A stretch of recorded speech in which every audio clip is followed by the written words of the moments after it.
ফোনে যে সমস্ত অপারেশনটা স্টার্ট করেছে ভোর 6টা থেকে, যখন অফিসে কেউ ছিলই না প্রায়, এবং তারা এসে আমাদের পার্টির সব ডেটা, সমস্ত ল্যাপটপ, সমস্ত আইফোন বা ফোনে যে সমস্ত স্ট্র্যাটেজি আছে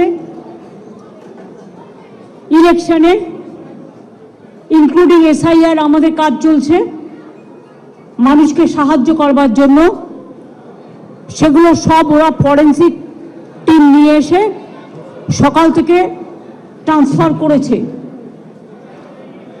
আমি মনে করি এটা ক্রাইম।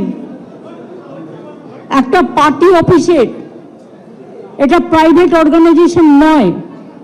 আপনারা সবাই জানেন আইপ্যাক আমাদের অল ইন্ডিয়া তৃণমূল কংগ্রেসের,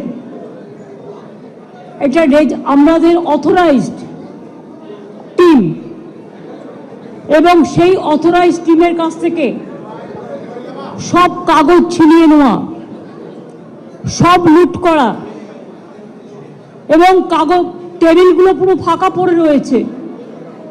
তার মানে সব কাগজপত্র এবার বলুন আবার নতুন করে তৈরি করতে গেলে ইলেকশন তো পেরিয়ে যাবে। এটা কি ওদের ঠিক হয়েছে? আমরা ইনকাম ট্যাক্স দিই, আমাদের ইলেক্টেড মেম্বার্স আছে, আমাদের অডিট হয়। যদি কোনো প্রয়োজন থাকতো ইডি, তারা ইনকাম ট্যাক্স থেকে কাগজ নিতেই পারতো।